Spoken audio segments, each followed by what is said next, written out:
Welcome, everyone. Thank you for your patience as we work through all of the wonders of technology. We will call this meeting to order. Today is Tuesday, December 9th, 2025, and the time is 7:07 p.m. Melissa, will you please take roll call? Yes. Melissa Denton? Here. Andy Cabarrus? Here. Richard Poor? Here. Denise Meyer? Here. And call by remote connection, Carl Hubner? Here. And Dr. Hubner, would you mind stating the reason for your remote participation and include in your statement whether anyone else is present in the room from which you are calling? I'm finishing up a negotiation and there's nobody in my car. Nobody's in his car. Okay, thank you. All right, and just a reminder for the board that all votes should be taken by roll call vote tonight. Pinkerton Student Board Member Eliana Henry. Here. And also seated at the board table is Superintendent Bob Thompson and CFO Jeff Dowd.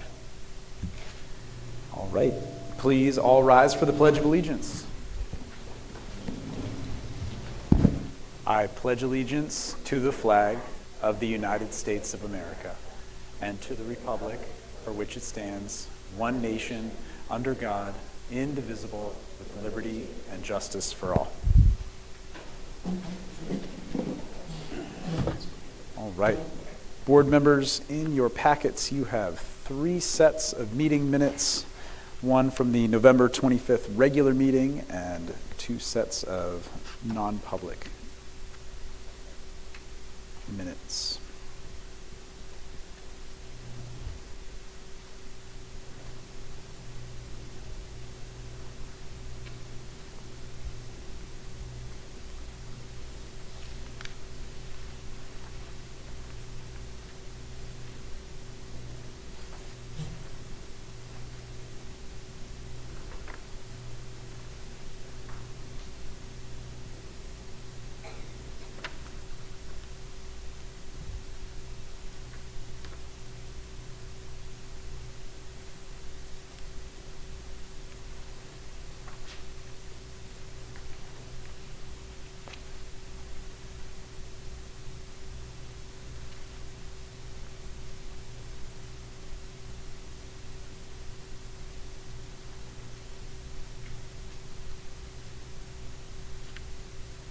I will be looking for a motion to accept the meeting minutes from our November 25th regular meeting and non-public session 1 and non-public session 2 on November 25th.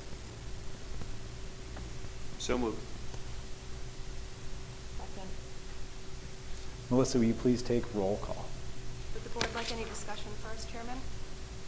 Board members, any questions or discussion? Okay. Ms. Denton? Dr. Hubner? Did anyone hear that? Yes, thank you. Mr. Cabarrus? Yes. Mrs. Meyer? And Dr. Poor? Yes. Okay, thank you.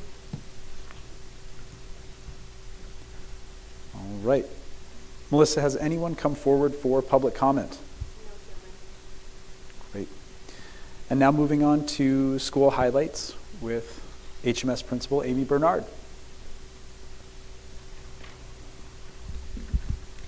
Good evening. So today I have members of our ABC Anti-Bullying Club here to give the middle school highlights. And 2 of our leaders, Bryn O'Mara and Anna Andres, are going to come up and share the highlights. And then they have some other information and a little skit for you as well. So come on up, ladies.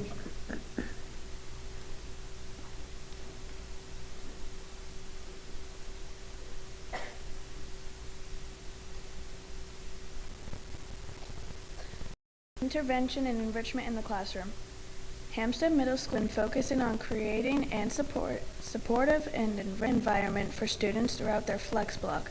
We are using this time for academic intervention and enrichment, ensuring that every student has the opportunity to receive targeted support, explore new interests.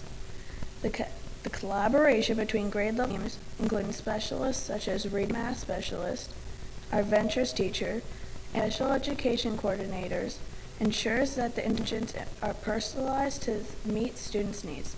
By reviewing academic performances and data, the team is able to make informed decisions of student placements, and upcoming use of iReady test for quarter 3 will further fine-tune decisions. We also have many enrichment opportunities available during Flex. Some of our 7th and 8th grade Flexers are creating Winter Wonderland Arcade with a community circus.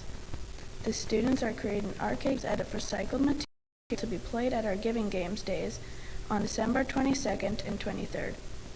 In their UA classes, we have also invited our 3rd and 4th grade friends to HEH to join the fun. All prizes will be filled with candy canes with cash and coins, as many as possible, leading up to the games.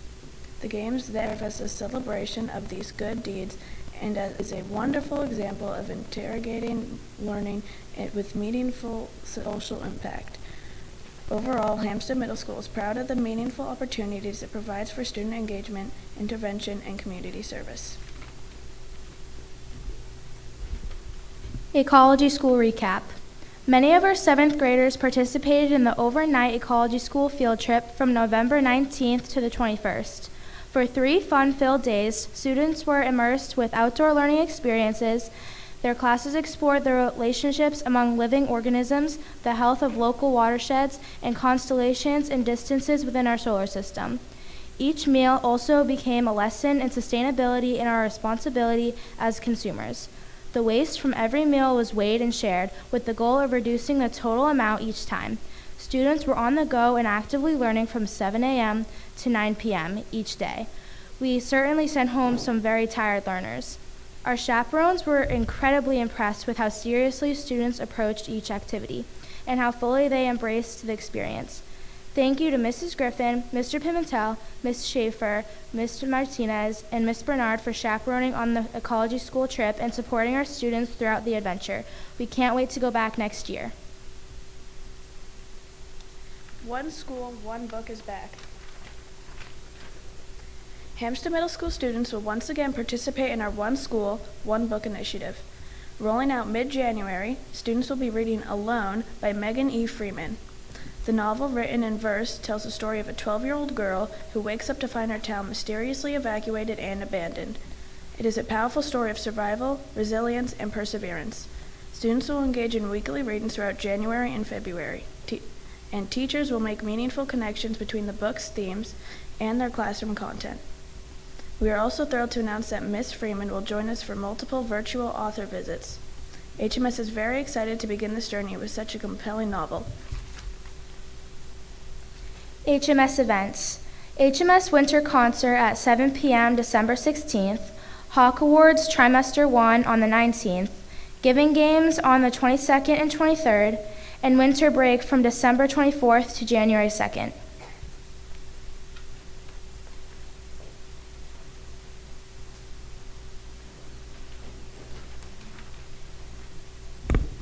And now they have a little bit more fun for you all.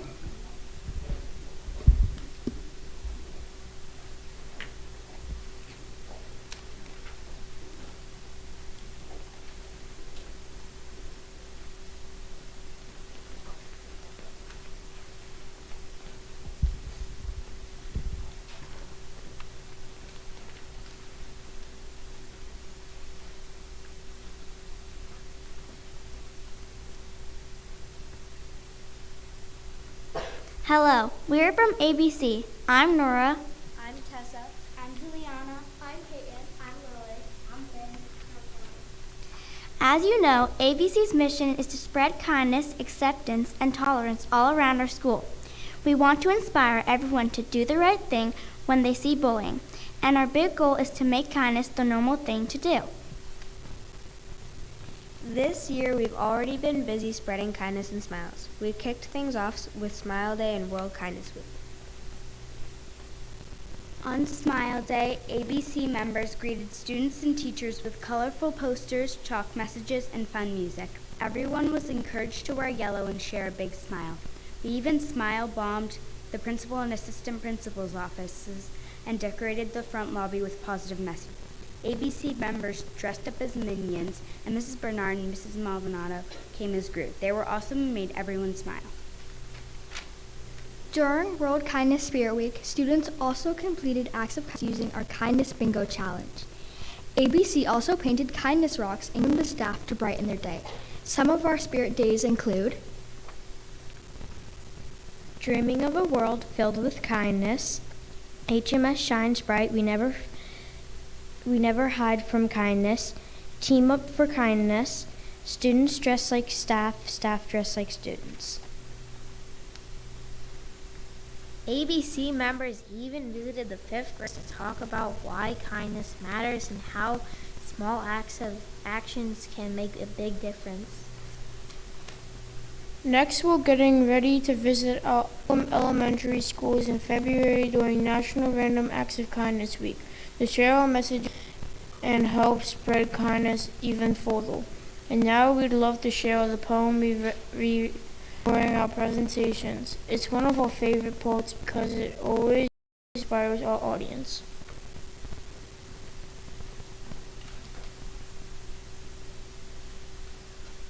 We don't all have to be the same. We don't all have to think the same. We don't all have to act the same. We don't all have to talk the same. We don't all have to dress the same. We don't all have to believe the same things. We have the right to be ourselves. We like it that people are different. We know that our differences make us interesting and unique. We honor different ways of being, acting, and believing, even when we don't agree with them. We do our best to solve problems peacefully. We speak up if we see others being treated unfairly. We treat each other the way we'd like to be treated. We treat each other with respect.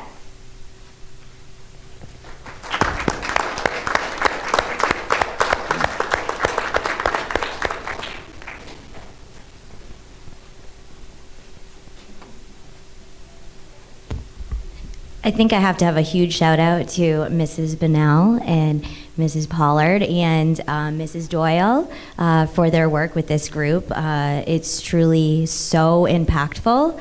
Last year, I had the pleasure to go with them on a field trip to one of the schools and to watch what they did, and they shared. And these skits are made by them for students.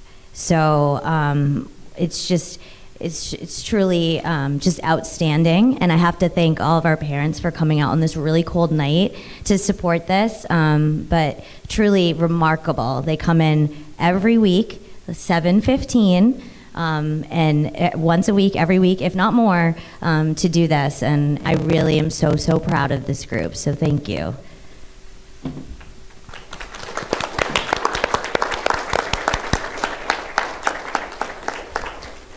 Any questions for us?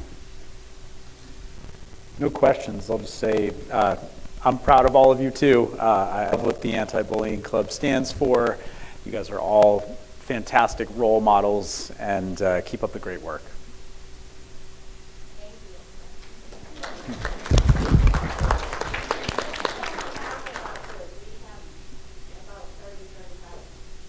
Love to hear that. That's excellent. All right. I know everyone has homework and dinner and early bedtimes, so don't feel like you need to stick around for the rest of this really exciting roller coaster ride of a meeting.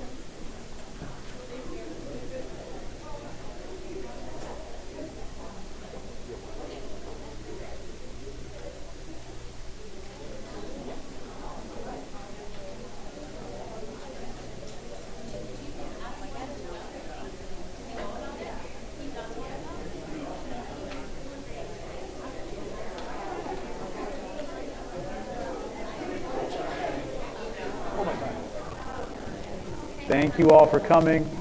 Appreciate it. Thank you. Thank you. Good job, Anthony.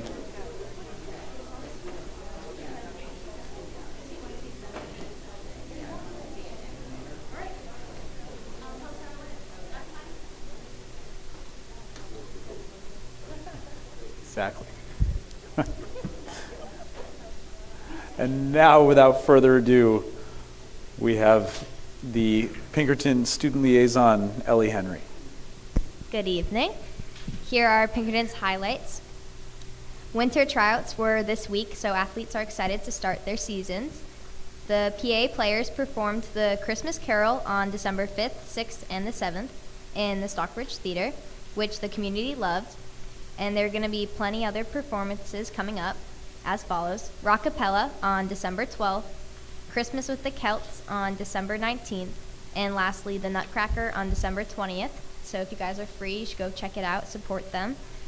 On December 13th, Astros United is hosting a Parents' Night Out in the Academy building from 4 p.m. to 9 p.m., providing dinner, snacks, plenty of activities.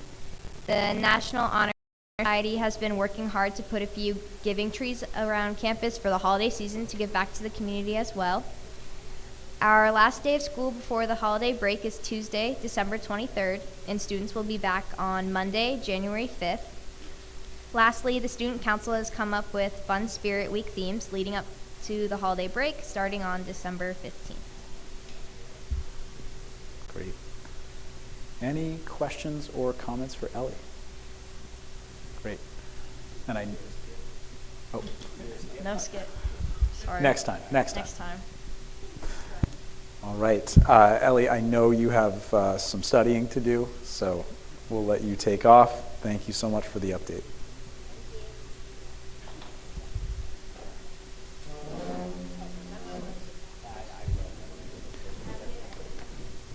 All right, moving on to current business. We have the 2026-27 proposed district operating budget with Bob Thompson. All right. Thank you very much. So tonight is the big night. We're going to sort of lay the stake in the ground. And hopefully by the time we leave, the board will have an approved operating budget the 26-27 school year. So this has been a very long process. I actually looked back in my calendar and I found a meeting that Mr. Dowd and I had in May where we had our first discussions about the budget that you see before you today. And I'm very proud of the fact that as it stands right now, we're bringing in a budget of 3.14%, which really kind of mirrors where we are with inflation. And when you have a budget like this, people will throw the term maintenance budget. You know, we're sort of maintaining what it is that we have for resources as a school district. I would challenge to say this is not a maintenance budget. This is a budget that is going to help us move forward in a couple of very key areas.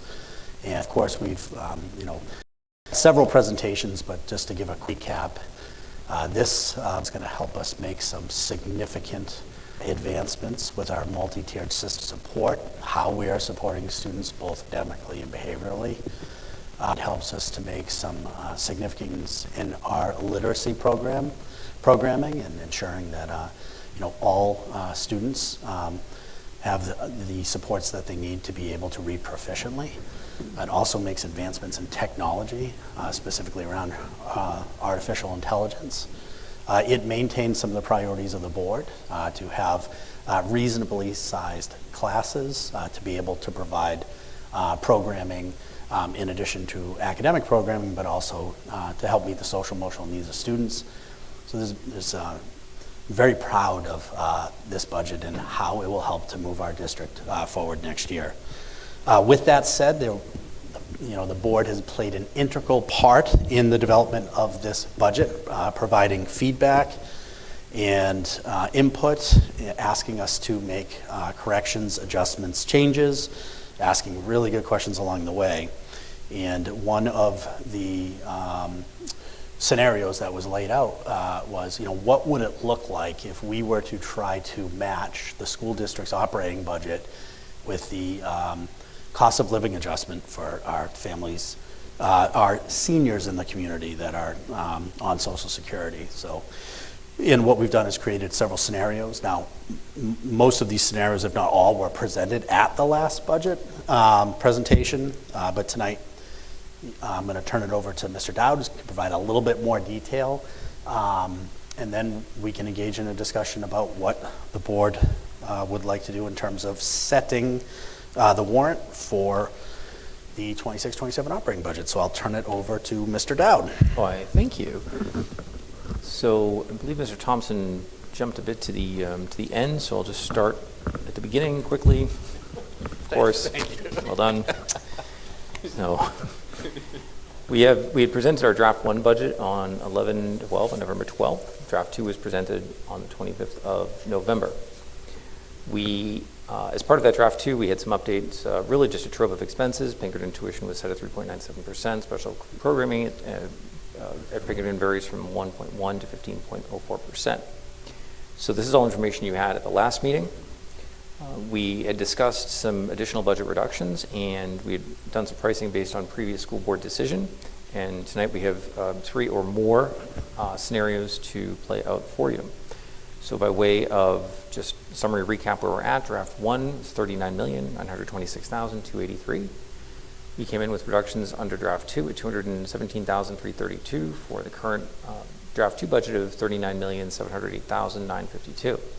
This is a change of $1,207,327 or 3.14% over current year budget.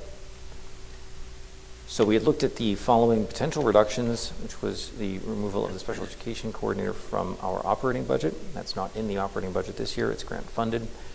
We are on our second year of grant funding, which is not looked well upon by the DOE or U.S. Department of Ed as a general proposition.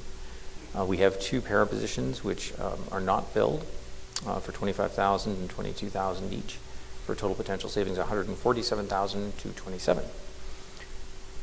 So we'll call this budget draft 3, and scenario 1 would be to remove those 2 para positions from the budget, $25,862 and $22,565, bringing the scenario 1 of draft 3 to $39,660,525. This is a $1,158,900 difference from last year's budget and brings us in an increase just over 3%. Scenario 2 is the removal of the special education coordinator at $98,800. That would bring our budget to $39,610,152. This is a change in increase of $1,108,527 or 2.88% over the current year budget. Draft 3, scenario 3 would be the elimination of the special education coordinator and one of the unfilled para positions at $25,862. That total budget would be $39,584,290, which is $1,082,665 higher than the current year budget, or a 2.81% increase.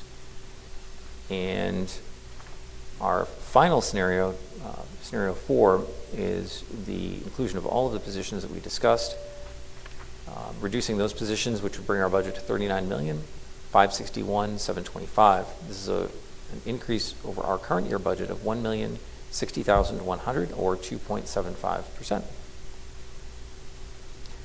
So this was the slide that we jumped to for Mr. Thompson, and this lays out all of the different scenarios, the budgetary reduction impact, the proposed budget, and what that percent increase represents over the current year budget for your consideration.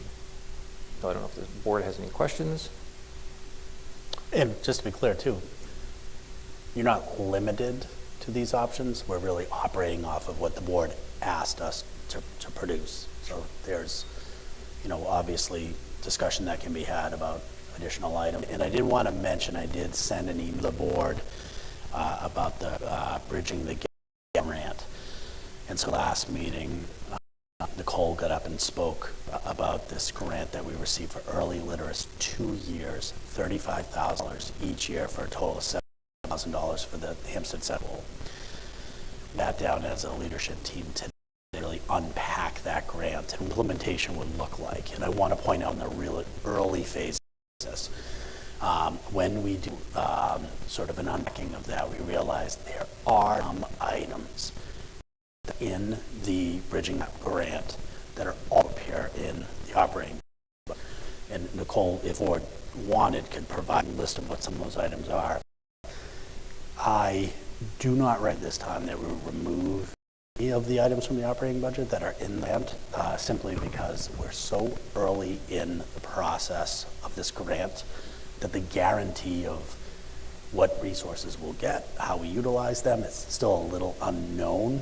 But I did want to throw that out there just in full transparency, because I think it wouldn't be fair for us to know we're receiving this funding and also have it in the operating budget.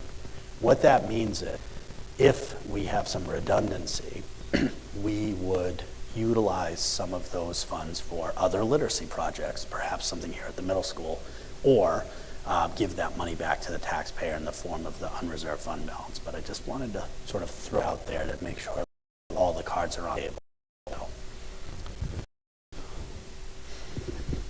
Board members, initial thoughts on, at the very least, the different scenarios that Jeff presented.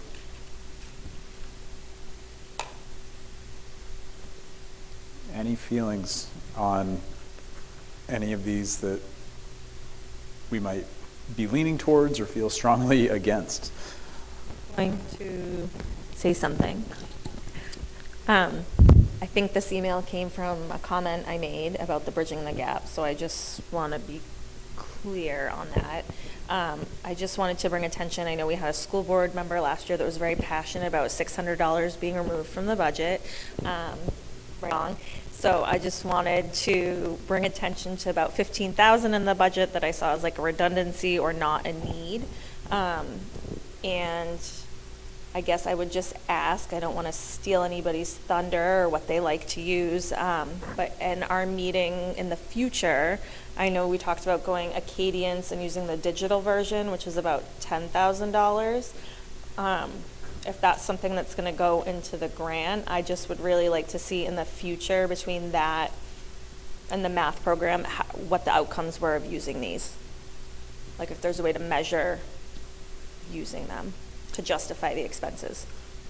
Yeah, and I'm happy to have Nicole come up. So your answer to the Acadians is, yeah, that is included in the grant. And so again, the board, could decide that that's something you want to reduce. And then also before Nicole speaks, just, in regards to math, that is an item that was requested by the department. And, Nicole can speak to that. But again, to your point, the board has the option of reducing the budget by that amount, or it remains in there, and then we provide the board some metrics on the effectiveness of it. So, but I'll turn over to Nicole, who can talk a little bit about the math program. Sure. So in meeting with the middle school math team as a PLC group early in the year, as we started to look at iReady implementation, one of the questions that came up was around Reflex and Frax, which is a program that's used in the upper grades at Central School, so grades 3 and 4. These tools are kind of drill and kill for multiplication and division facts. We have a fan of these tools in the audience too, over here, just in case we have really specific questions. But one of the things that we have to kind of adhere to are RSAs around multiplication and memorization of multiplication facts. And that lands squarely between really in 4th grade. However, we noticed that in 5th and 6th grade, we have students with lagging skills, and that impacts their ability to do early algebraic processing, because their math facts are getting in the way of their algebraic thinking. So there was a request from the committee for Reflex in math. So we got a quote and included that in the operating budget. There is a tool within iReady called Fluency Flight, which has similar capability, which is intriguing. We are still learning all the ins and outs of Ready Math. The challenge with Fluency Flight is it cuts off in 5th grade, and we know that there's a lagging skill issue in our 6th grade math cohort of students. And so I wanted to kind of, knowing that this is a relatively expensive purchase, I wanted to put it in and have it be part of the discussion and process. So I'm glad you asked the question, because it's definitely a fair question. There are a lot of ways to teach multiplication, but our teachers have experience using a variety of tools. We're happy to kind of kick the tires on Fluency Flight, and I could work with our vendor to see if we could extend the licensing through 6th grade. That's really where the need really is right now. So I'm happy to look at those tools and come back, but I'd be hesitant to take it off the table in case Fluency Flight doesn't do the tracking and the data doesn't give us the data we need. So are we still paying for it at the central school? And this is an extension, so we'll have it at the middle and the central school? Yes. Yep, we have budgeted for it at Central for grades 3 and 4. Terrell has budgeted for it. This would be so that we can have it in 2 grades here, grades 5 and 6. And we've had iReady Math or Ready Math in 5th grade already, or were they using a different This is program? year 1. We've been using Big Ready Ideas. The older grades were using Ready Math. No, we've been using Big Ideas. We piloted Ready Math last year in the Okay. older grades and the younger grades, but we our official product was Big Ideas up until just the beginning of this school year. So who was using the iReady Pathways in the past? Oh, My Path is different. My Path is the intervention product, and we have been using that for several years. In all grades? All grades. All grades. Yep. And that's what Fluency Flight is part of, I thought. That I don't know. I need to learn more about Fluency Flight. There's a lot of tools in there. The thing with Reflex is that it can track individual students' progress and mastery per number set.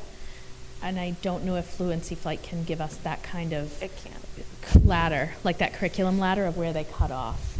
It can't. I was just looking at ways to save money. Yeah, no, and if I it's, really appreciate it. I guess, you're looking just for data tracking and having it?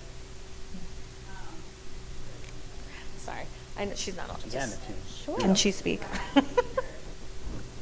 I don't want to put you on the If- spot. if-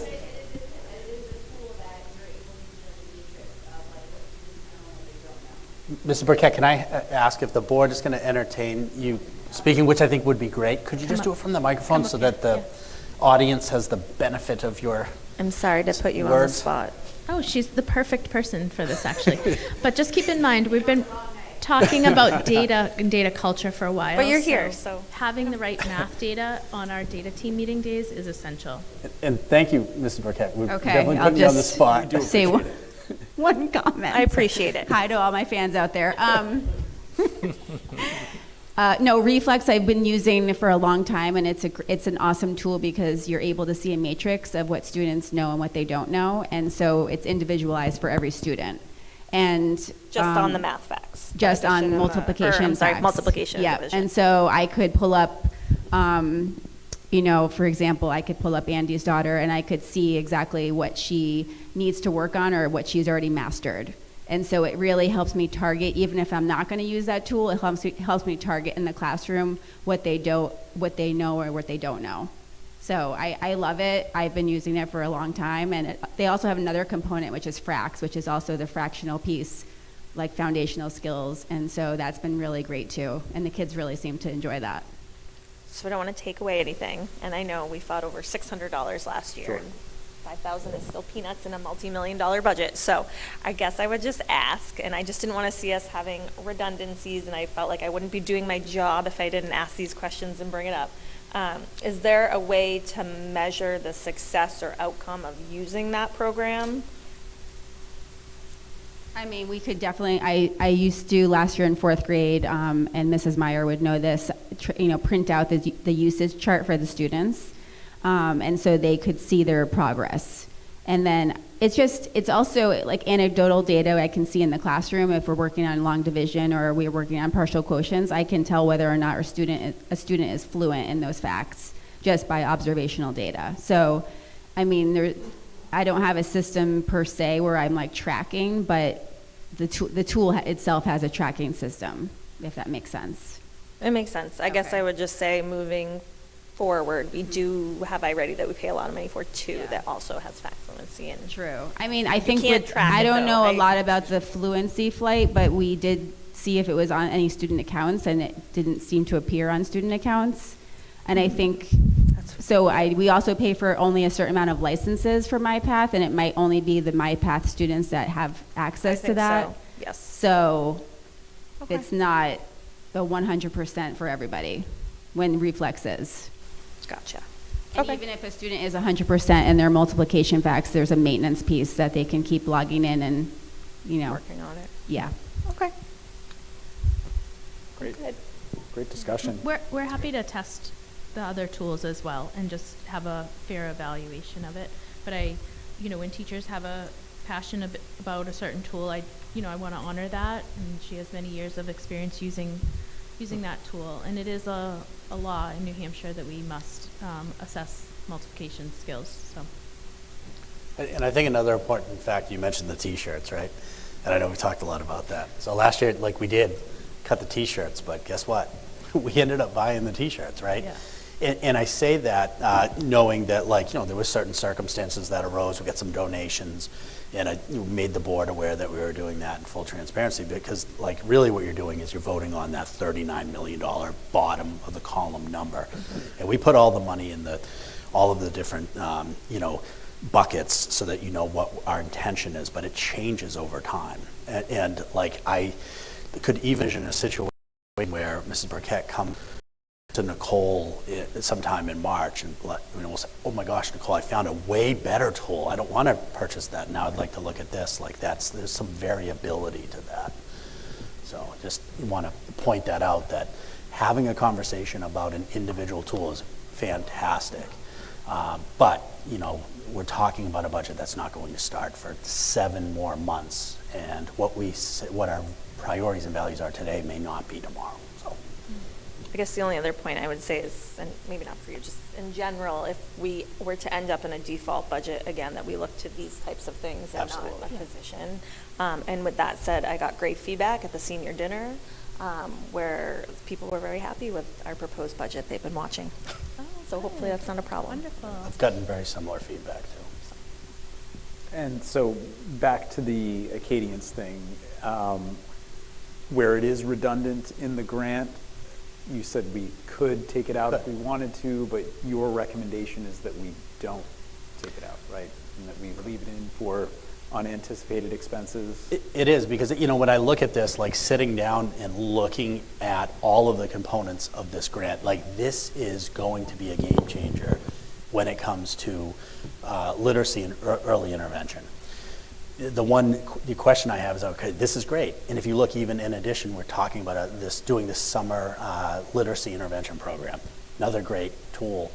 It makes me think like, really, we should be doing more for the middle school, right? Just because all of these other pieces are falling in line. And I think the thinking is like, we'll have a better sense of like where all the expenses are for the grant, and we would take those funds and look to do something more at the middle school.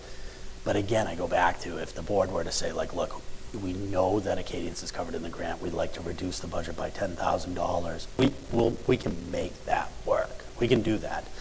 I think it's really premature to count on the grants to make reductions in the budget, if that makes sense. But I would leave that to the board. Well, we can make anything work. Well, not anything. We can make this work. So the $35,000 for the year 1 will be in our GMS account starting in January. There is a kind of primer period from January to June to get teachers trained up in letters and Acadians training, and then we really hit the ground running in October with coaches on site from the state. We'll be assigned a literacy coach from the state, and by then a lot of our teachers will have done letters 1 through 4 and have letters courses 5 through 8 underway the following year. So we'll have access to that money before this operating budget starts. But I believe we already have paid for Acadians licensing, not the digital access, but the regular access through this school year already. But just keep in mind too, and we don't have to go into tons of detail, but this grant is only K through 4.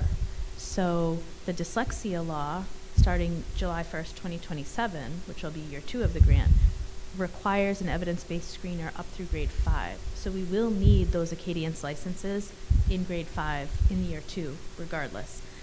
And we care a lot about early intervention in preschool. So right now we do screen young children. This grant doesn't cover preschool. So I would look to have consistency pre-K through 8 in our screener and really do our due diligence that way. I've talked about the data and some of the concerning pockets we have in 6th grade right now that are going to be in 7th and 8th grade, and we can do a dibbles on those kids or a dibbles next screener on them, but this would allow us to have consistency in our screening pre-K through 8, which is helpful in all the ways when you're running data teams, when you're talking about interventions, when you're writing goals for IEPs, when you're doing progress monitoring. We don't really want to have 3 different assessment projects going on. One consistent assessment would be good. And this one, the grant is a non-negotiable, is the digital access, so that it is not an individual hand-scored assessment. It is a standardized computer-based test. So Can I just get some clarification on that? Because Sure. I use Acadians and I've Yep. used Dibbles, and I believe Acadians bought Dibbles and it's all one company right now. So are you paying for licenses? It's paper-based. And basically what I thought the funding was for was to make it digital, which it's really the same thing, so- except you're tracking with your stylus instead of paper. So the digital access we have now, we have to enter the scores in, and it's minimal charge per student to hold the data, but the test is not administered digitally right now. The test is administered by paper and a close read with the teacher, and it is like hand scored. So we are now blitzing in the younger grades, and we send reading specialists in, so we get all the testing done kind of in a shorter window of time, and we have less calibration issues that way as well. This digital test, the kids will take on an iPad that is touchscreen. And so, and I believe the students actually touch the screen. I need to take the training and learn more about it, but that would change. It would not be paper-based administration anymore. And so the scoring is done in the background. So there's It's automatically scored 'cause virtually you're no doing it online. Exactly, and we'll have access to that data instantly, and we'll be able to compare cohorts. We'll be able to compare classrooms. We'll be able to follow. You that can do student. that now with the paper version. Yeah, you can. Yeah. So this is I agreed. If we were going to really parse out lines in the budget, this could be something we could let go of, but this grant won't allow us to. This is a non-negotiable with this grant. So my thought is to extend that digital access up through 8th grade, incorporate preschool, and also we could allocate some of the excess money that maybe we had in the budget, and really it's only about $6,500 that we've had in the budget for Acadians. We could put that towards training for our paraprofessionals. So part of this grant affords literacy training for paras. We just want to make sure we have enough to cover all of our paras. The letters course could be covered for paras. It's quite an extensive training. So there's a lot to unpack here, but I think there are plenty of ways to put this money towards good literacy practice. We just really need to continue to unpack and figure out what the non-negotiables are, what's the best path forward. And Nicole mentioned, and I conferred with Jeff, that the money that is available in the grant, when you reconcile that with what's in the operating budget, proposed is $6,436. So if the board wanted to remove that, that would be the dollar amount you want to do. Or as Nicole's indicated, you could leave it in there for a future literacy purchase to be discussed. So, I mean, that's, yeah. So, can I jump in? Absolutely. So, I mean, I first of all, congratulations again. On the grant, thank you. Competitive grants are Yeah. tough to get, right? Sorry, it is good news too. No, it is Yes, good news. Yes. So, I have to say this early. We cannot reduce the operating budget and supplement it with grant funding. That's basically like saying, hey, we're going to cut the budget by 20% to replace it with IDEA. We can't do that. It's, in competitive grants especially, I mean, it's basically fun, I'm not going to say fun money, but it's like one-time use money or two-year use money.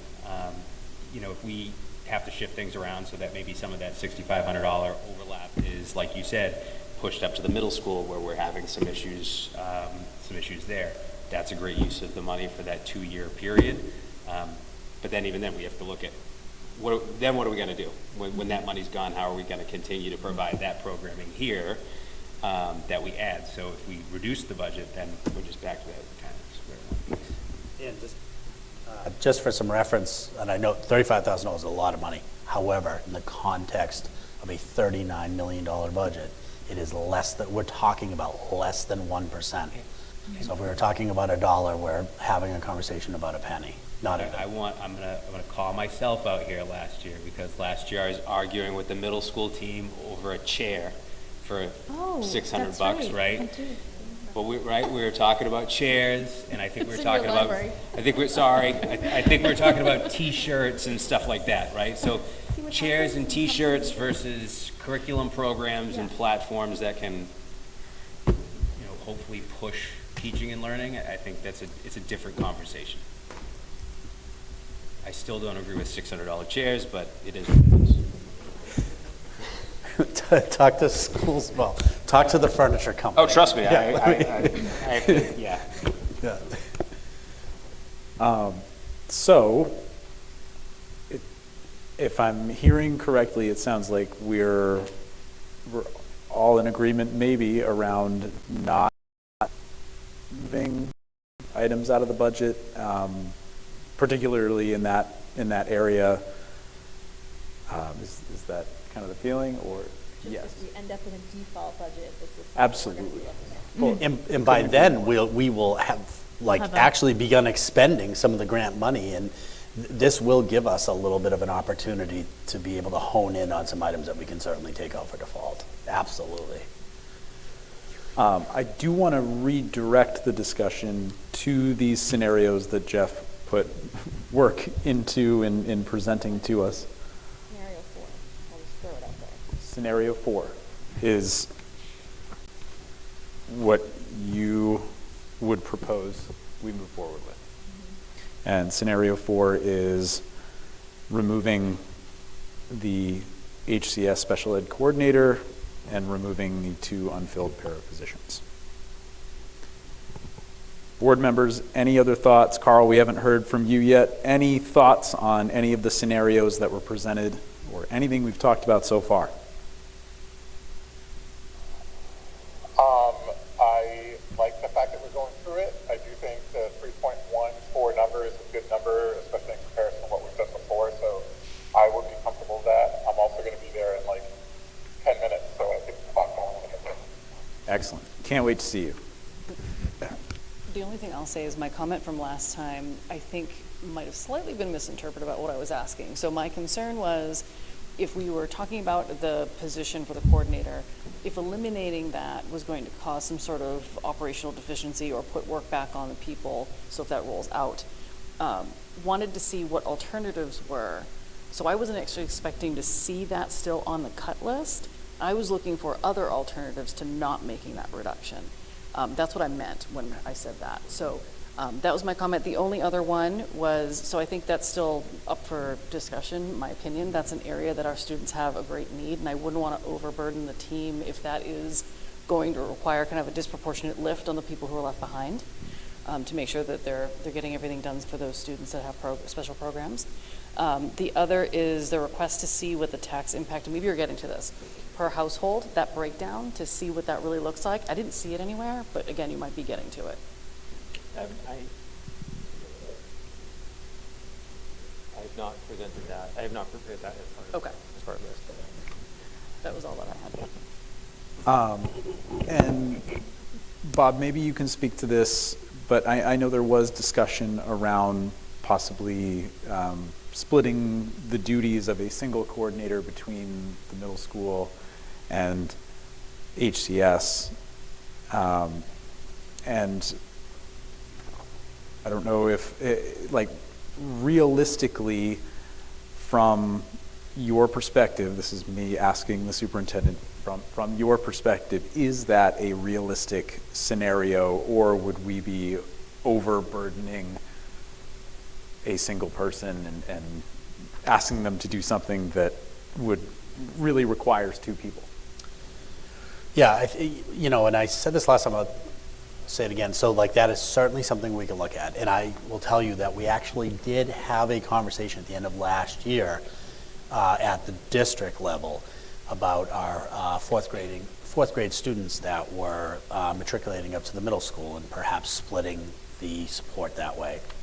Both buildings need the support. I think that we identified just population size-wise. If you looked at data that Melissa McDonald presented, we have about 28% of our students at the central school who are identified under IDEA. That's very large. That exceeds the state average significantly. That number's a little lower here at the middle school. Population of the middle school is about 100 less students overall. So we focused the position of coordinator for the central school, and then what we brought in is we have contracted services here at the middle school for up to, I think it's 20 hours a week. And that model can be shifted and can be adjusted. I do consider it almost to be sort of the separate, a separate conversation that would be part of the staffing conversations that we always have in the spring. Really, I think what it comes down to for the board is the special education coordinator position a need of the district? And we're saying right now it's at the central school. That could shift to the middle school. And the answer is yes. Do we need the support? Yes.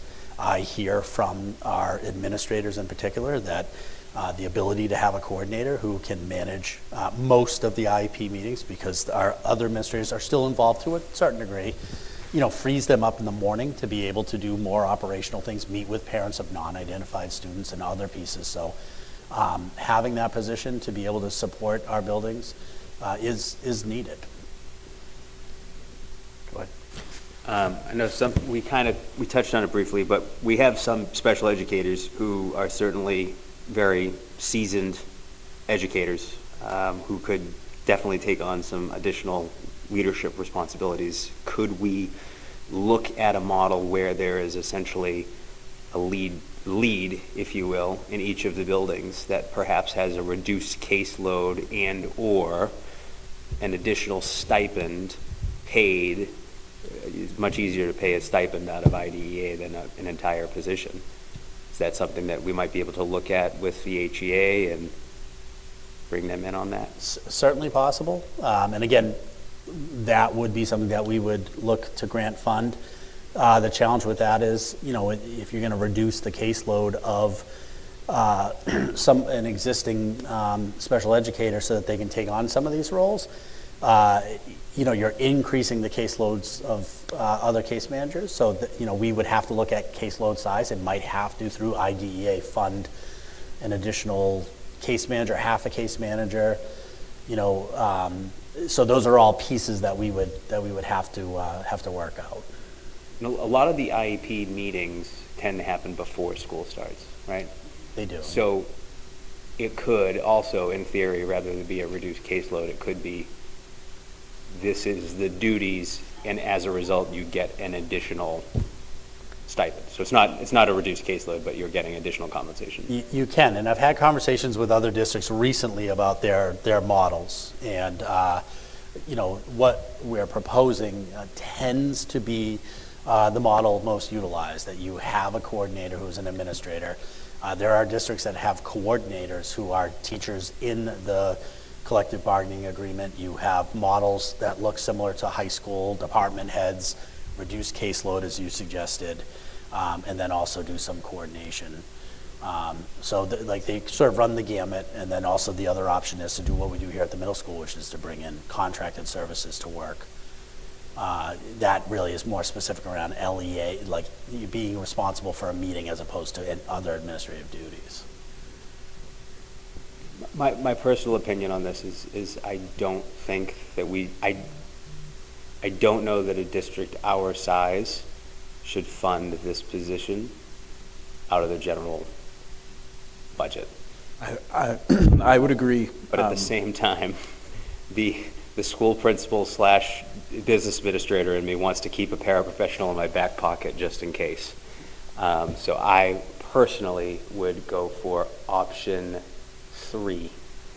But I'd like to really look at different models to try to take the duties of that coordinator position and make them spread out, or a way that works for both buildings, but not just for the staff at the central school, because right now central schools are reaping the benefits, but what about over here, right? We need to have some equity across the two schools. Now I'm rethinking my decision or my opinion. I guess when I said that, I wasn't thinking, I don't know, you're right, need someone at both schools, so I like the idea of a shared position. If that still means keeping this in and then at a later time redefining the job title or the goals, I think I'd be more okay with that. I know in conversations about the para, right now our numbers are down, which I know can change anytime, and some of these are positions that have been aged out. So now I'm changing me to scenario 1, where we just remove the 2 para positions, because I feel like that is something that could be added in an emergency, a para situation. Yeah, That's something we that could you know, when in, be funded in a way if we need it come March or. yeah, if a IEP team were to determine that there was a need, and again, that's the role of the LEA, right, to manage the financial resources of the district, you know, we would be compelled to fill that position. Now, in the last few years with budgets tight, you know, we have repurposed regular ed, you know, para-educator positions into special ed positions. We have gotten pretty creative, but if we need to fill a para-educator position, we have to fill it. There really is no choice in doing so. I think bringing this forward was looking to try to be as tight with the budget as we could for positions that we have on the books, but we just don't get the people to fill them, and we still manage to meet our legal requirements under IDEA. This is, I guess, a plug for where the future of having the special education trust would have been beneficial.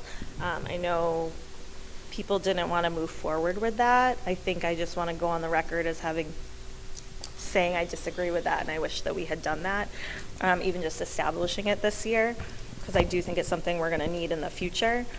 All that said, and hearing feedback from people, I like having a percent under 3, and scenario 1 is the closest, I guess, to that, but I don't know, that's just my opinion. So I go back to the potential for having a shared position, and my question is, do we need to keep $98,800 in full in the budget in order to achieve the end result of that potential shared position across the 2 schools? So again, what the plan would be as of today, because things change quickly. Snapshot in time. Snapshot in time would be, if it's not funded through the operating budget, would be to continue to fund it through IDEA. And I say as of today because, as Mr. Dowd pointed out, that, you know, there are some restrictions on how long you can carry an IDEA activity into the future, and it is so variable. It even sometimes depends on who's reviewing your application, right? And then also, like, what other needs arise. Like, the whole idea of IDEA is to be able to cover, you know, unanticipated expenses in special ed. And if you know, between now and the start of next school year, we had some significant unanticipated expenses, we would look to have to fund those. And that would result in us not being able to fund the special education core position. So if you're looking for the guarantee of, we want this position, even though it might look different, it might have a different look to it next year, the guarantee would be to include it in the operating budget, because I can't make that guarantee as much as I'd like to with IDEA, because it's, you know, we're talking about a grant that is $380,000 at least this year, and we try to fund a number of different unanticipated activities through it. So putting that $100,000 into IDEA is a big, big ask. So I think one of the things that hasn't come up is, if you don't have a highly qualified LEA in meetings, you can end up with, even if you have a lawsuit that you win, you're talking about $10,000, $15,000, $20,000. And if you lose a lawsuit, it's literally going to cover the cost of that. And in my head, I think as the split position kind of makes sense to me, you're still going to have some contracted LEA outside, which isn't necessarily the worst thing in the world, because you may want, in certain circumstances, a contracted LEA that isn't in the building, that the person's not dealing with on a regular basis. I think having some of the special ed teachers LEA going to kind of possibly run into that where they're LEAing students that they work with on a daily basis and have their contact, and sometimes those are really, really hard conversations. And there's also variability in that. Like, we may not have people that want to come forward to do that, right? There's a lot of responsibility that we would be placing on a teacher, and so, you know, you really can't count on somebody coming forward and saying, yeah, sign me up for that. I also think if you have somebody in that position, you have somebody that has some experience for eventually Francine is going to retire, eventually Melissa's going to move on, and you're grooming that person to come up and eventually take over. So I think the position is worth it. I don't know whether, I know it's a risk not to put it in the budget. I think that's a consideration. I don't know yet. So I will say in this fact gathering session just now, you know, to me, I've heard enough justification to keep the position in the operating budget. Rich, I know you threw out scenario 3 as the one you would be in favor of. Would you, based on what you've heard, would you be open to scenario 1 that was proposed of keeping the coordinator position in the operating budget and removing the unfilled paras, knowing that if we need a para, no matter what, we're going to have to hire one, whether it's contracted or not?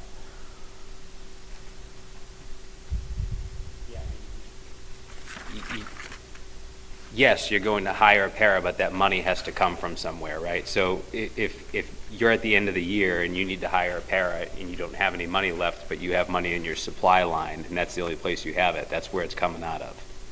So you're going to have to rob Peter to pay Paul at the end of the year, which is why I'm saying kind of try to leave a little bit of cushion, if you will, in your personnel lines. And I haven't seen the personnel lines enough to know whether or not there is some cushion in there, but to me, the motivation, well, yeah, it's 3.01. It is a very small district for 3 special education administrators. I would agree. It's a very small district. I would agree. And what I'm envisioning, and not sure if this is even realistic, but if we can explore a shared position between the 2 schools, that 98,000 frees up potential money. Yeah, I mean, I'd you're certainly dealing be with open. 1 person instead of 2, which if we did need a para in a certain area, that's money that could be used towards that position. So, and the other thing too, and I'm not trying to like go deeper into the rabbit hole on this, we actually have 3 schools for special education. We are supporting our students from the ages of 2.5 to 22 fully. You know, we support, you know, our students in Pinkerton. Now, granted, some of that's tuition based, but in terms of the leadership, like we're, you know, Pinkerton is a, you know, like, so we look at it, the support, the administrative support, and the totality of all 3 schools. Yeah, I mean, I just came from a district that has 20 schools and 2 special education administrators. So, I mean, it's kind of a, right? So I'd certainly be open to a shared position, but again, and it comes back to a point of equity for the middle school. Like, I mean, they have to have that same level of support, in my opinion. I mean, Pinkerton clearly has that same level of support because the assistant director is essentially that person for Pinkerton, which makes sense. I get that. Be open to it. Did I hear that there's a contract position that we're paying 20 hours a week? Did I catch that in something? Yes. Yes. Here. Would that be something that could be eliminated if we were to keep the role that's there or change it in some way? Consulting help always comes at a premium, so I'm just curious I how would much say that is. probably not. And I say that because if in the perfect world where we could meet all of the LEA needs and other special education administrative needs that we would have, we would want to put somebody here as well. And originally, when we had rolled this idea out, it was, we would fund through IDEA the HCS position, build it into the budget, and then the following year we would try to build in an HMS into IDEA, and then possibly fund it in its entirety in the operating budget. But that's an idea that we, may need to reevaluate. So here's a thought about your concern, right? So say that with the grant, we're not taking out the money to offset what we're getting for the grant.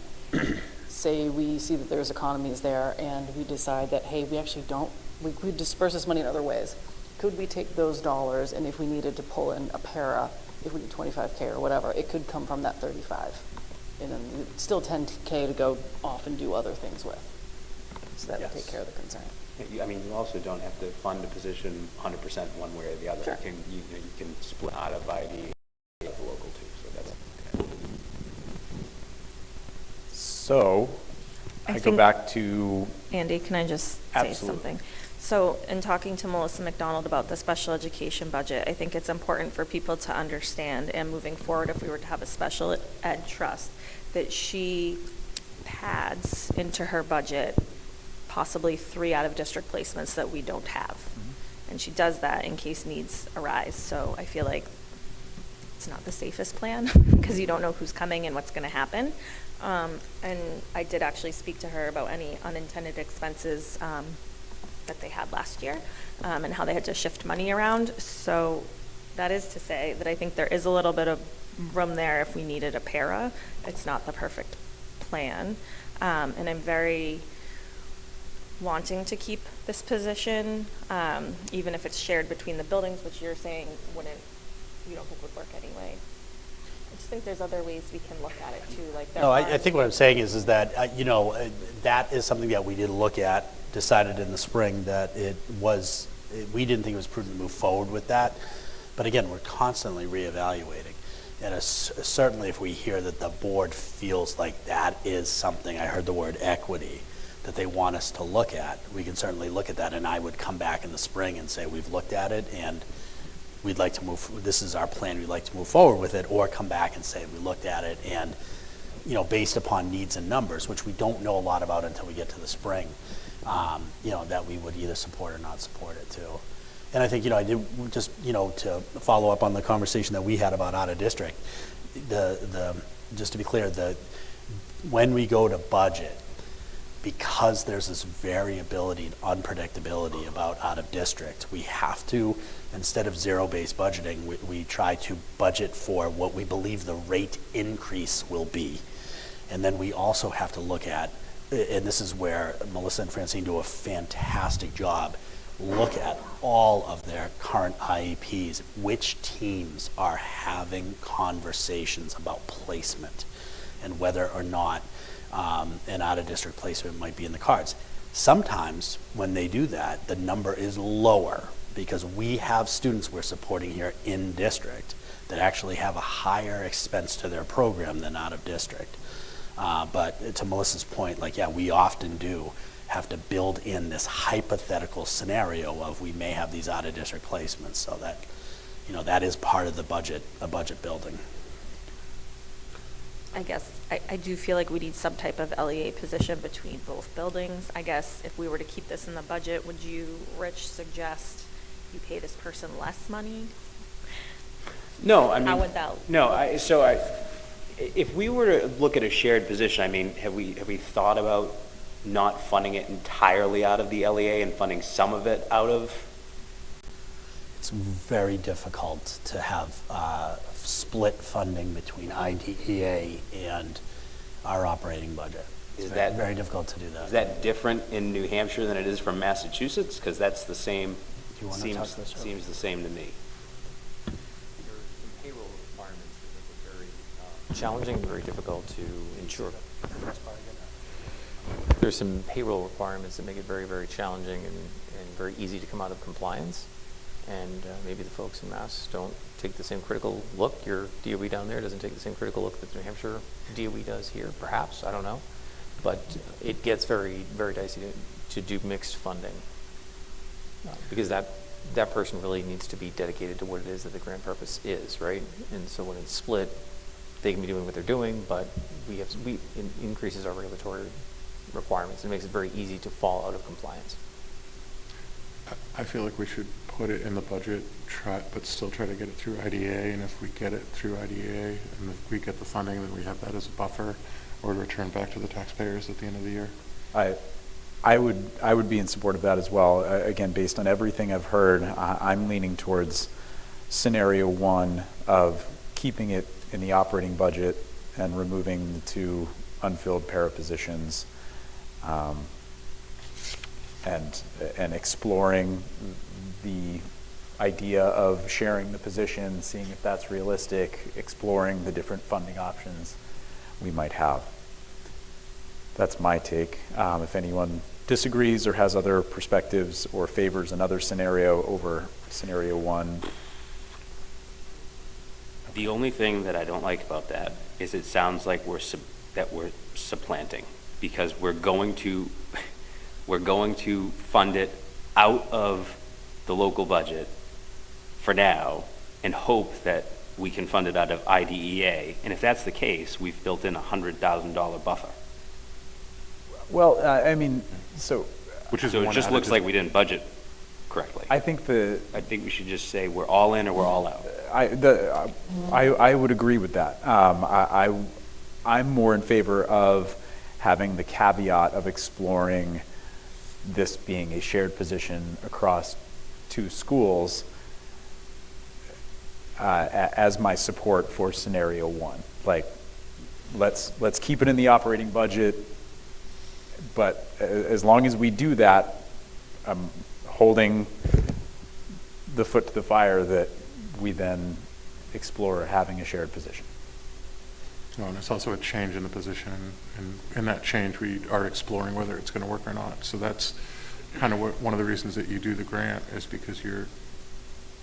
Yeah. You could also use the grant funding to do some of that other work. Agreed. I can support that. Okay. So, again, just to be clear, everyone's in agreement on scenario one at this point? Yes. Okay. Bob and Jeff, in terms of taking action, do we want to do this when we do the whole warrant article of approving and advancing, or should we do this one now and do the rest later on in the agenda? It would probably be easier to come up with or agree upon the number now, and then we just plug it into the warrant article when we get there. Okay. So if we're going with scenario one, the total proposed budget would be $39,665.25, correct? 39 million. If it was 39,000, would be great. Yeah, please don't approve it. Maybe an 1,800. Did we figure out what the impact? 39 million, thank you, holy smokes.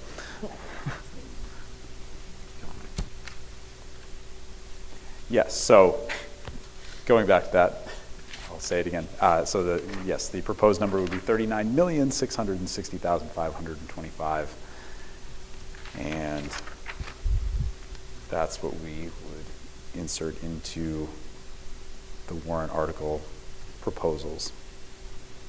So again, do we need to take action on that now as far as?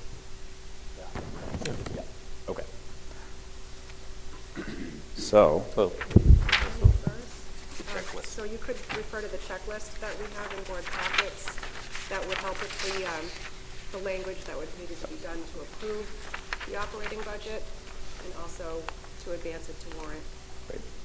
So at this point, I will make a motion to approve the 2026-27 operating budget in the amount of $39,660,525.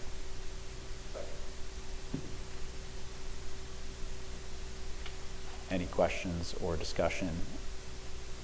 And we don't need to take a roll. Oh. That's correct. Are we advancing it too? You don't need to. No, we don't have to. Roll. That's what I was. Perfect. Yep. And then, so all approved. And then I will. And then I will make a motion to advance the 2026-27 operating budget as approved to the school district warrant in the amount of $39,660,525. Any questions or discussion? All approved. Thank you. All right. Moving on to the 26-27 proposed default budget. Yes, indeed. Thank you. So we've reviewed this, I believe, at the last meeting, and I've done something, I've broken a cardinal rule here. I've done a live update on default budget schedule that you see behind you, so it doesn't match what you have in front of you. We'll look at the 25-26 voted budget, $38,234,315. Additions of $1,316,777 gives us total proposed default budget of $39,660,525.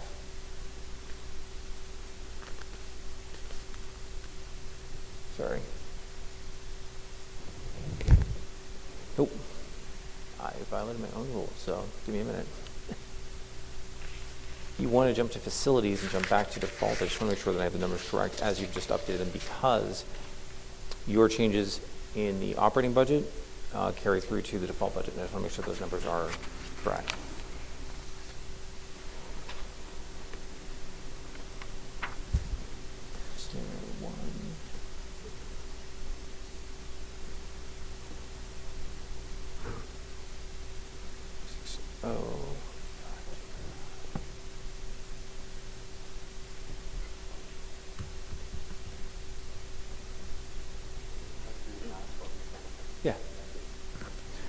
Sure. So as far as the HAS tentative agreement, again, we are still in negotiations with HAS. So at this point, we will be skipping over that and eventually having a special meeting once we're able to move forward with that. Sorry. I think we're good now. Give me just one moment. And I have a very funny reason why this doesn't seem as easy. Okay. It's just a continuation of the theme of today of technical difficulty. That's right. Well, We want to do the policy. okay. Give me a minute here. I'll just, it's printing now, and I'll share it out. All right. The reason that I was getting a little bit confused is because, so we have the voter budget of the current year, $38,234,315. We have additions of $1,316,777. We'd be looking at a default budget of $39,551,092. The approved budget that you just approved is $39,660,525. The delta between the two is $109,433. The reason I was a little bit, I want to double check it, is because the delta actually stayed the same between the operating budget and the default budget, because the changes that went in were 1-for-1. So the default budget, sorry, the operating budget went down by the $48,427. The default budget went down by $48,427.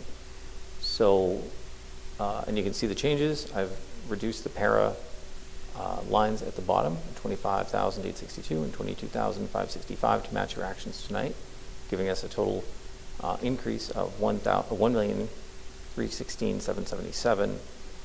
So ultimately, your default budget that I would be requesting a vote on would be $39,551,092.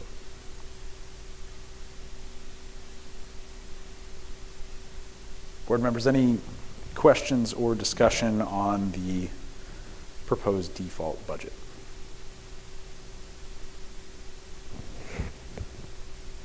So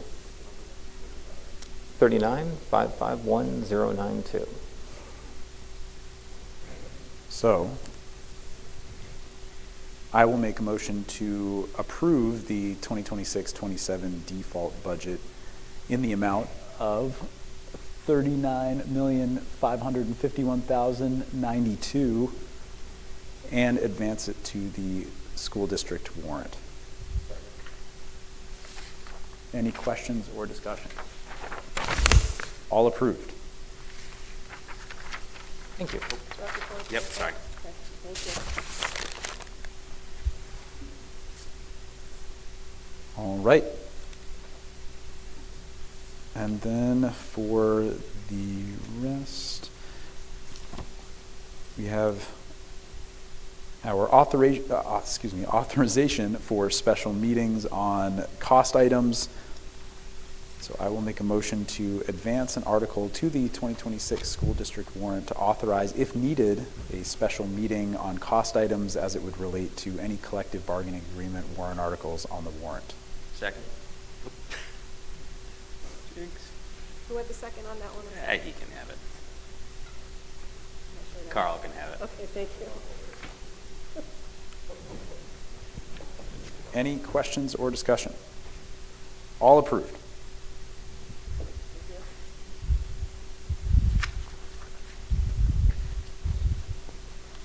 Okay, so that takes care of all of the available ones on our checklist. And now moving on to the facilities update with Jeff Mackey.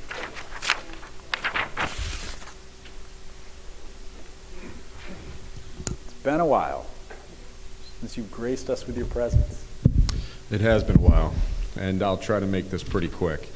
So since the last time I was here speaking, back in the beginning of the school year, we've basically just been in our routine school year with things going as smooth as they can.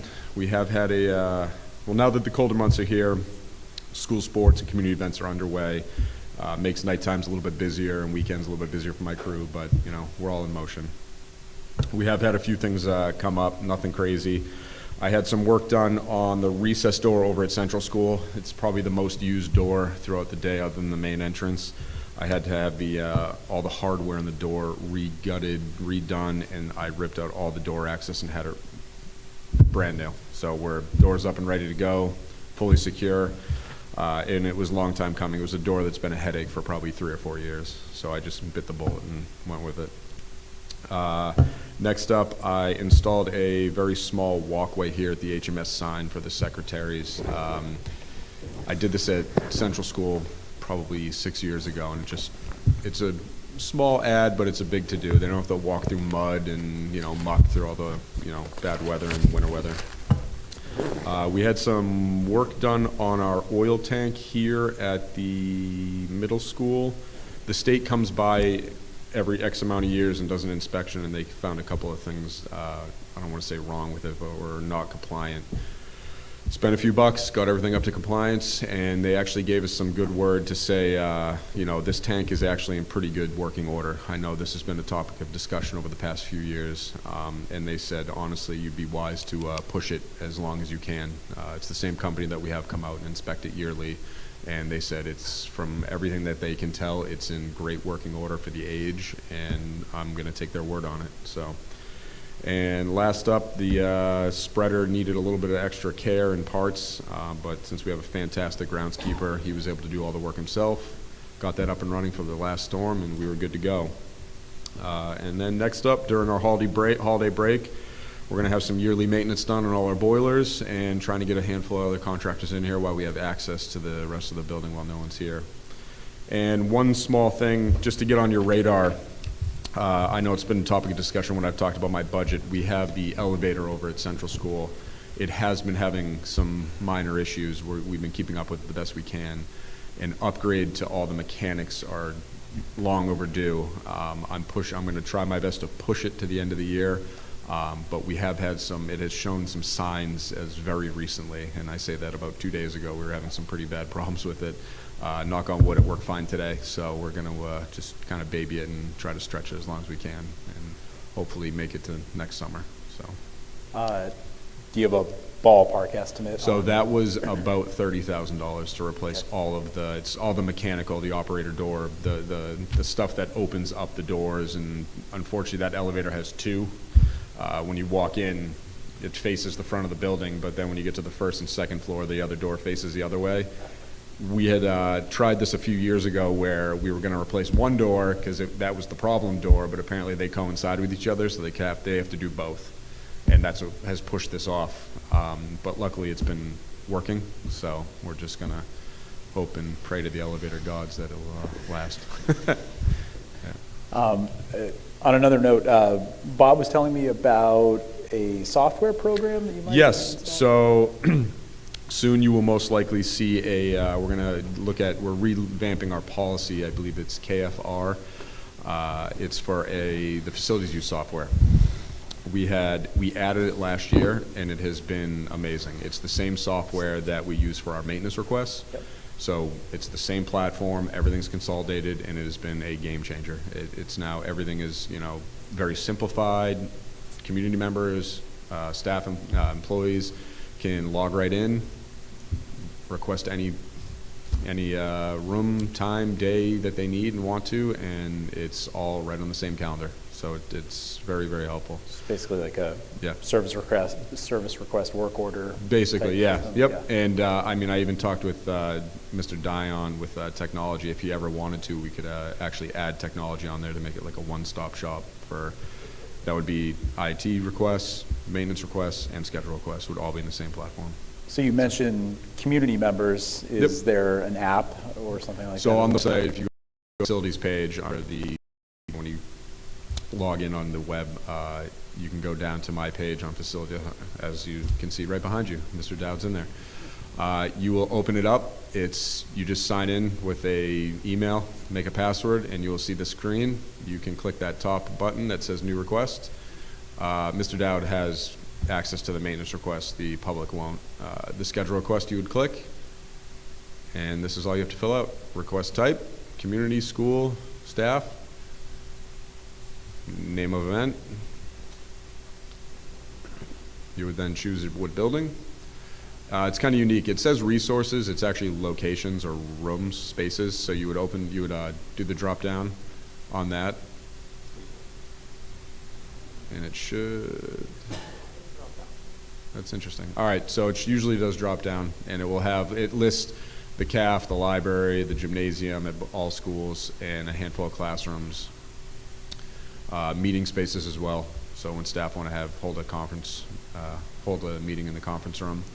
Start time, end time, and you have a few buttons down low where it would say tech support, kitchen access, do you need chairs and tables? And if you go down just a little bit more, it'll have a space for event details. So you can just give a small gist of what possible setup or, what your hopes and dreams are for the event. And then you would click the I agree to our terms, sign your name, and submit. And then it would make its way to myself, and I believe I have three other approvers, one for Central School, and my administrative assistant, Marina Colosi, she kind of oversees it with myself. We kind of just it's a team effort. And most of the events that come through, 95% of them are events that we have every single year. On a rare occasion, we will have new ones. I know you've reached out for soccer, but they're usually a one-time thing or maybe a new and upcoming year-round. So this just replaces that paper form that you've been using forever. Yep, the headache of the paper form that had a very odd chain of command how it would go through, and by the time I would get it, sometimes the event was happening that day. And this limits that. There's a 3-day limit, so you have to submit it in enough time for us to get proper coverage and to make sure the day is available. And what this helps with too is it will deny you if there's any overlap or the day's already taken, which is huge also. Paper doesn't do that, unfortunately. So yeah, a lot more human error with the last way. So this has seemed to basically paid for itself.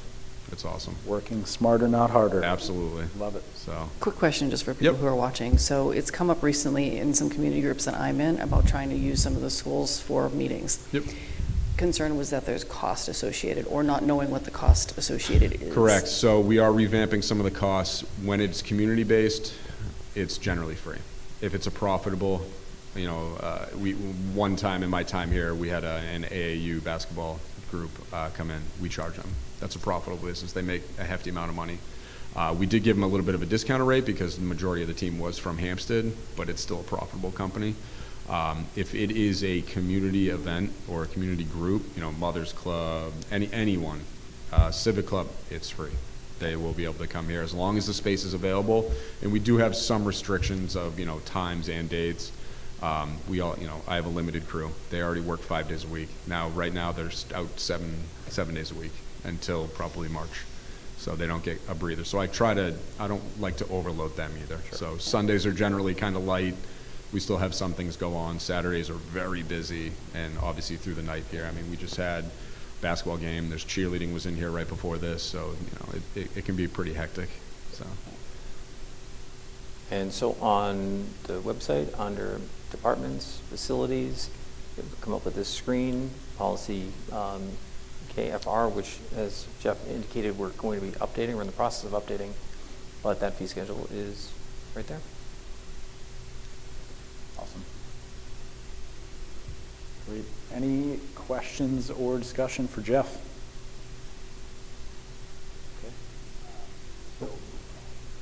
My daughter was one of the kids that got stuck in the elevator. She did say because she keeps injuring herself. Yeah. She said that the school did a good job making sure it was fixed. Yeah, we got on it pretty quick, and I mean, we had my maintenance man over there, Dan Brickett, and Pete Schmidt were riding the elevator with students in case it did get stuck. They were able to, what it is, the doors, like I said, it's wearing out, so sometimes it just needs a little bit of a push and then it goes.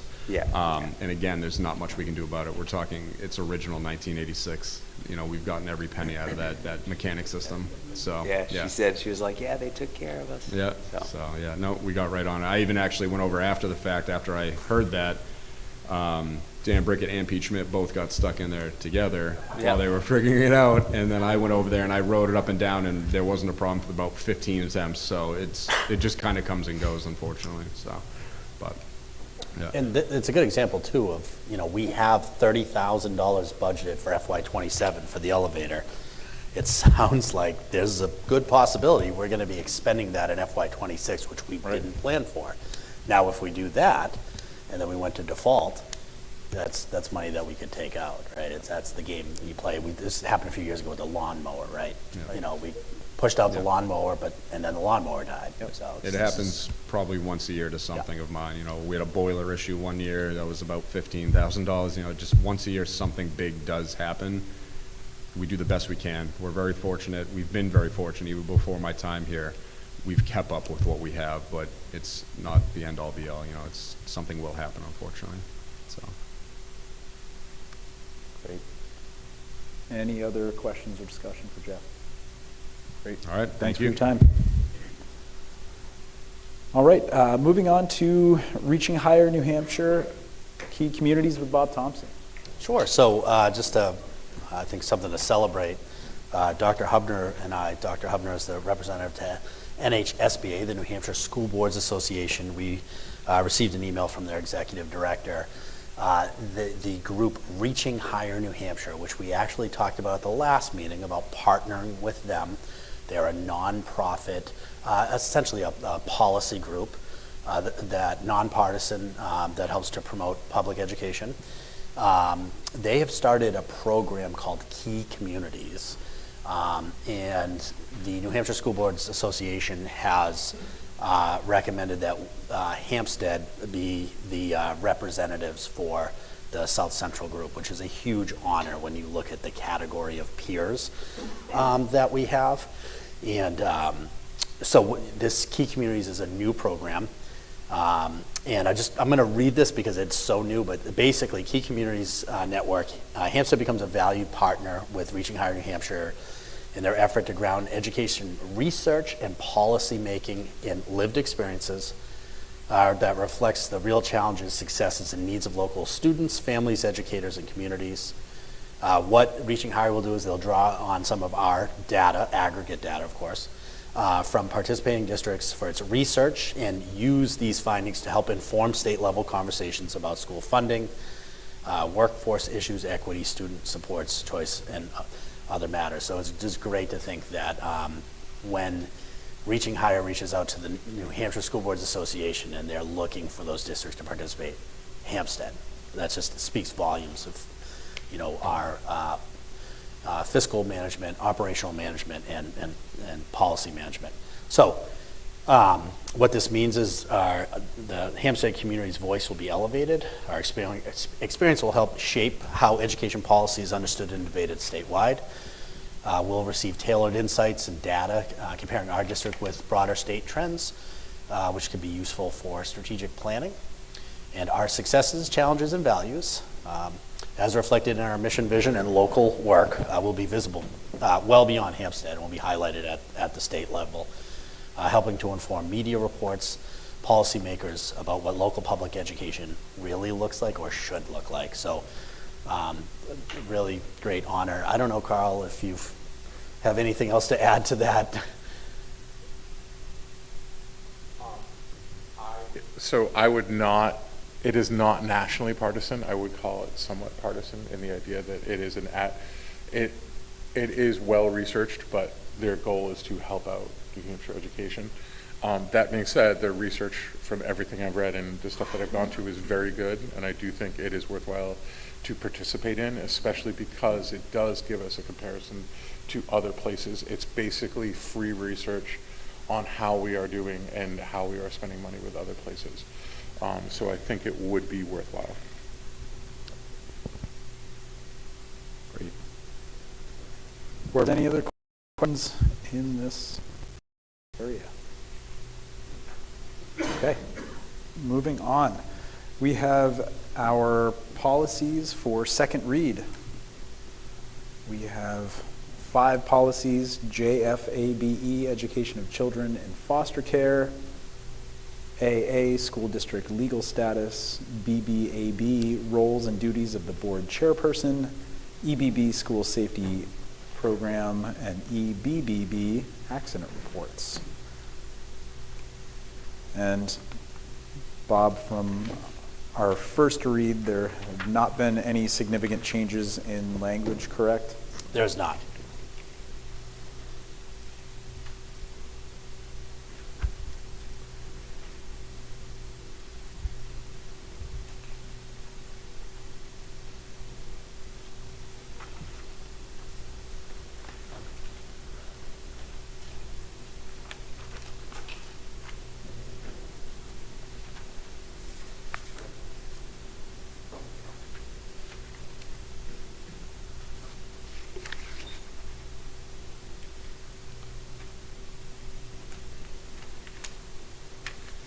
We'll be looking for a motion to accept the 5 policies as written. So moved. Any further questions or discussion? Second. Thank you. Any questions or discussion? All right, all approved.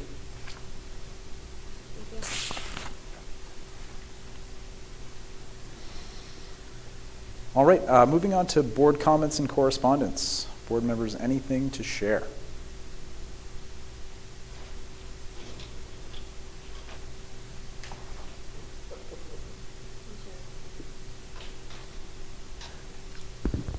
Sorry. I recently started to take part in a school board advocacy network, which is a bunch of members of school boards from all over the state getting together to try to establish a relationship with legislators in the state to let them know how laws and things impact different districts differently.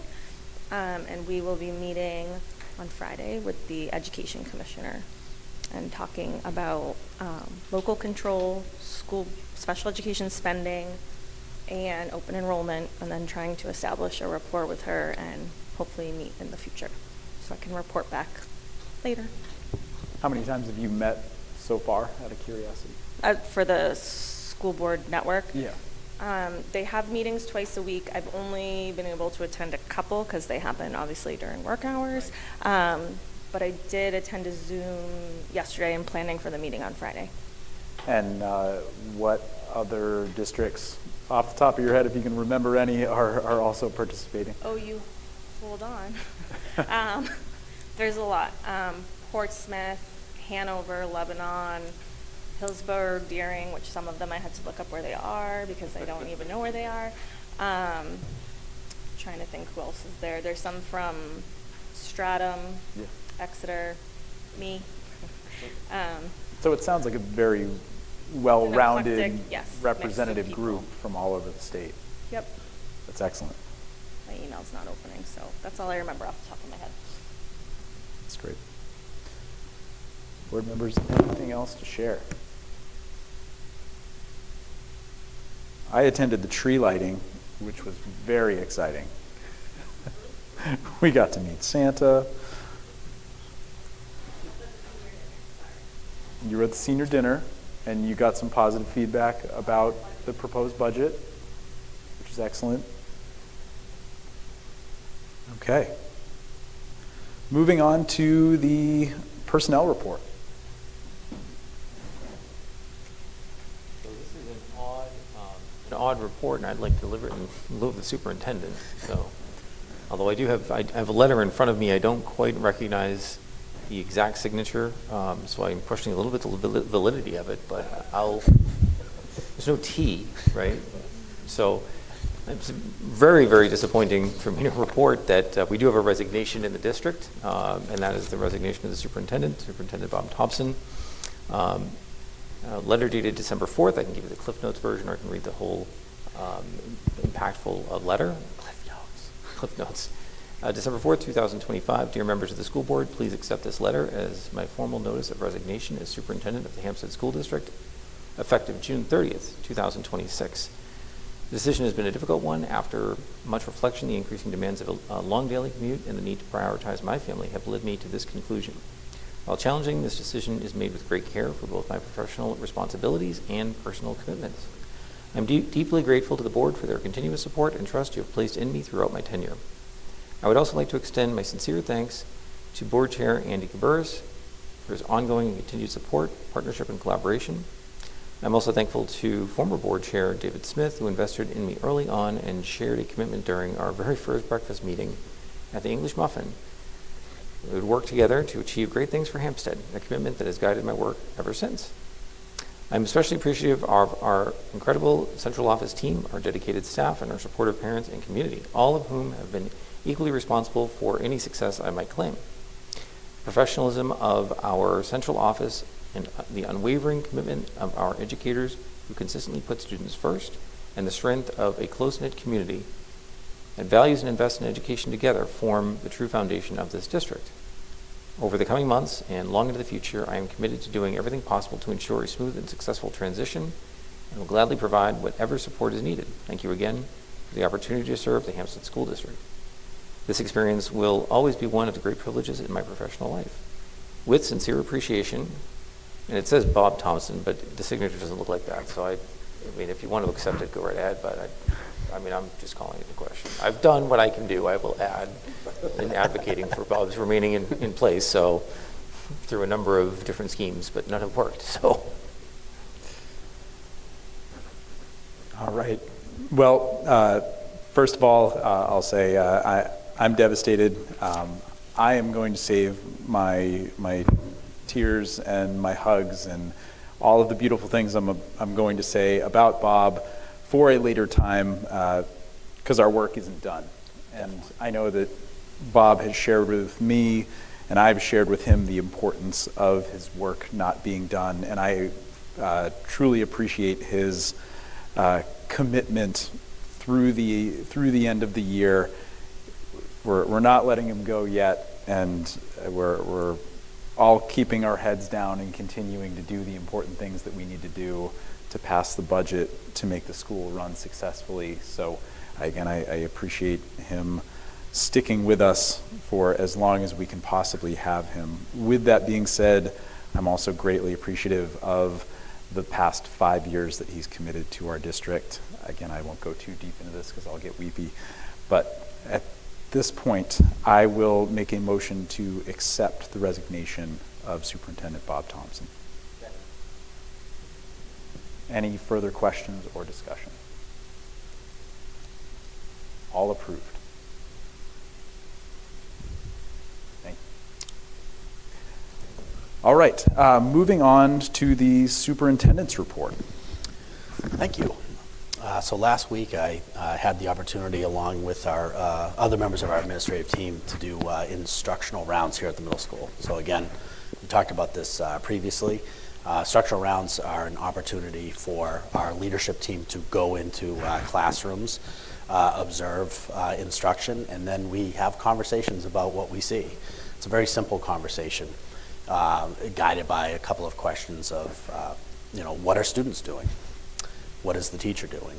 And then, what are the implications for our practice? So the focus, and this was organized by Principal Bernard, the focus this time was around math instruction and math literacy with a focus on engagement. And we were able to see some really remarkable instruction and very different approaches. There were a total of about 5 teachers, I think, that were observed by two separate groups, and then we came together to see just the different approach with mathematics, and also what each of the administrators is looking for when they go into a classroom. It helps us to calibrate when we're doing our evaluation. So very valuable, and I really appreciate the teachers because they don't, and I think I said this about HCS, they don't bat an eye. Like, you walk in there and, here is, the leadership walking in, there's 3 or 4 of us at clipboards, and they don't miss a beat. They just keep doing what they're doing, which is, great instruction, and even the students as well. So I appreciate this ongoing initiative that we have. It's very valuable. Last week I also had the opportunity to chaperone the grade 3 swimming field trip, which is just always kind of fun to see. You see these kids on a daily basis, you wouldn't realize how proficient of swimmers they are. It's kind of a neat, see them in a different sort of light, and I appreciate we had a lot of parent chaperones, which was great. The parents are taking time out of their day to come chaperone. Also, just next week, I have the opportunity to go to the budget committee, the municipal advisory budget committee, to take our now finalized budget and be able to sort of chat with them, and then we got to get a date on the books for the select board as well. That's something we've traditionally done. I also have 2 donations. Again, this is just for the board's knowledge. So one is a donation from the Mothers Club. So again, the Mothers Club always stepping up to help out. This was a donation of $960 for the HMS Ski Club. And then the other one was a donation by a local business for a holiday ornament party in a 2nd grade classroom. So they've done a bunch of ornaments so that kids can decorate the holiday tree. So we appreciate that. And then lastly, the item I wanted to just kind of put on the public's radar, and I know it's been on the board's radar somewhat, is yesterday I attended the New Hampshire School Administrators Association, their executive board. So this is their leadership. And we met with officials from the Department of Ed, and the conversation was around open enrollment. So there is currently a statute, it was passed a few years ago. It's NHRSA 194-D:2. And what open enrollment is, under the current law, is it allows school districts to work with other school districts to come up with an agreement, a sort of an MOU, so to speak, that would allow for a reduced tuition cost. So in theory, if we wanted to have some of our Hampstead students attend Chester Academy, and we wanted to have Chester students attend Hampstead, we could enter into an open enrollment agreement with them, and there would be a reduction of tuition to 80%. So this has been on the books for a couple of years. Last year, there were several bills in the legislature that sought to modify that in various ways. And so this year, none of them passed, but this year, the issue of open enrollment is back. So there's several bills that are in the legislature right now around open enrollment. But there was an interesting New Hampshire Supreme Court case about a month ago that has implications for us as a district, and I thought it'd be good just to put it on folks' radar. And that is, there was a ruling that a school district was required, compelled to pay open enrollment tuition, so 80% of the tuition rate of another school district, because their resident student had enrolled in this public school in another town. What's interesting about this Supreme Court case is neither of the districts involved are open enrollment school districts. They didn't have agreements. Their legislative body did not approve any open enrollment status. And so what this does is it throws a huge question mark for New Hampshire public schools around open enrollment. And what happens if students from Danville or Sandown wanted to come enroll here in Hampstead? Can they do that first? And then second of all, who's responsible for paying the bill? So I just wanted to throw that out to the board. There are some school districts that have talked about creating a warrant article that might limit students that might want to enroll in the local school district. There is also talk of school districts putting money, setting a dollar amount around a tuition that they would allow for to pay to other school districts. Now I can say that yesterday at our meeting, we had talked, and as of right now, there is not a school district that is actually putting a warrant article out there, but there is a lot of discussion about it, and it's starting to get some press. And I just wanted to sort of throw that out there because I do feel like this is a topic that we are going to have a lot of future discussion about. So that's really just wanted to put that out there. I don't know if people had questions. I know it's getting late. There may not be a desire at this moment to engage in a lengthy conversation, but I just think it's like we have to have this on our radar, regardless of how one might feel about open enrollment. And I know there's a lot of different opinions. It's something that it's headed our way. I think where other districts are not putting forward a warrant, at this point, it's just important to kind of keep in the back of our minds that, like you said, eventually we're going to have to discuss this in more detail, but where there isn't something of substance necessarily to take action on today, personally, I don't feel like we need to get into a lengthy discussion on it. But future meeting. And I did send the board, just some information on the Supreme Court case. I also sent a copy of that RSA 194 just for your review so we can sort of educate ourselves. And what I will do is, in continuous contact with the other districts if there is language that comes up. The issue here is also timing, right? Because most school districts right now or school boards, are setting their warrants now. And so the time-wise, between now and public hearing, the consideration of like an additional warrant article is very limited time-wise. So just put that out there. And with that said, that's my superintendent report. I'll entertain any questions board members might have. Anything? Okay.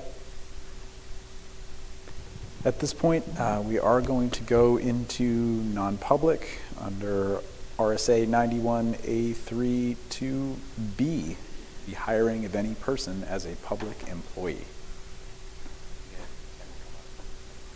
And Jeff, are we going to come out of non-public and have any votes to take? We will come out of non-public to close the meeting. Okay. But no action, I would assume. Yeah. All right. Melissa, will you please take a roll call? Oh, thank you. I will make a motion to go into non-public. Second.